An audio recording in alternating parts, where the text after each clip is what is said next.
ஜீவநீரோடை ஊழியங்கள் வழங்கும் இதயத்திற்கு இன்று ஒரு சிந்தனை. சிறுமைப்படுவது ஏன்? மற்றவர்கள் நம்மை அற்பமாக எண்ணுகின்ற, ஆகாதவர்கள் என்று தள்ளுகின்ற, தேவையின்றி புறக்கணிக்கின்ற, காரணமின்றி நம்மை தாழ்த்துகின்ற சூழ்நிலைகள் வரலாம். தேவன் ஏன் இப்படி மற்றவர்கள் நடுவில் நாம் சிறுமைப்பட்டு போக விடுகிறார் என்றும் நாம் எண்ணுவதற்கான வேலைகள் வரலாம். ஆனால் தேவன் தம்மால் நேசிக்கப்படுகிறவர்களின் வாழ்க்கையில் பிறரால் சிறுமைப்படும் சூழ்நிலைகளை அனுமதிக்கின்றார் என்பது உண்மை. எதற்காக? அங்கே மனிதர்கள் பார்வையில் நமக்கு இருக்கும் மதிப்பையும் முக்கியத்துவத்தையும் நாம் அறிந்து கொள்ள முடியும். இது நாம் பெருமை அடையாதவர்களாகவும் அகம்பாவம் கொள்ளாதவர்களாகவும் நம்முடைய சிறுமைப்பட்ட நிலையை புரிந்து கொண்டு நம்மை நாமே தாழ்த்தி கொள்ளவும் பயன்படும். இவ்விதமாக நாம் பிறரால் தாழ்த்தப்படும் அனுபவம் நம் மனதை பக்குவப்படுத்தி உண்மையான தாழ்மை உள்ளவர்களாக நம்மை மாற்றும். யோசேப்பு சகோதரர்களால் அற்பமாக எண்ணப்பட்டு சிறுமைப்படுத்தப்பட்டான். போத்திபாரின் வீட்டில் கேவலமாக எண்ணப்பட்டான். இறுதியில் தண்டனை அனுபவிக்கும் குற்றவாளி என்ற தாழ்நிலையில் வைக்கப்பட்டான்.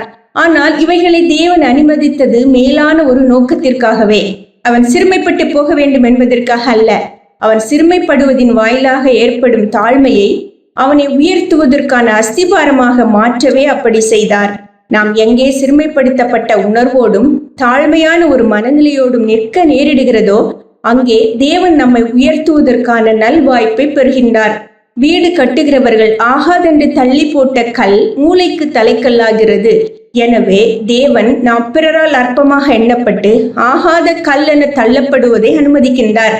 அந்த நிலைதான் அவரால் முக்கிய கல்லாக உபயோகப்படுத்துவதற்கான வாய்ப்பாக விளங்குகிறது. தேவன் நம்மை சிறுமைப்பட்டு போக விட்டு கொண்டே இருக்கின்றார் என்று நாம் எண்ணக்கூடாது.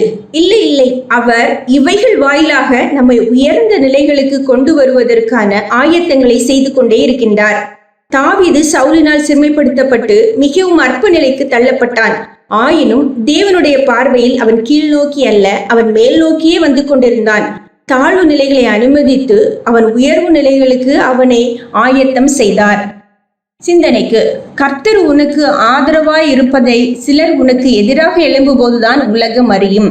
கர்த்தர் உனக்கு ஆதரவாய் இருப்பதை சிலர் உனக்கு எதிராக எழும்பும்போதுதான் உலகம் அறியும்.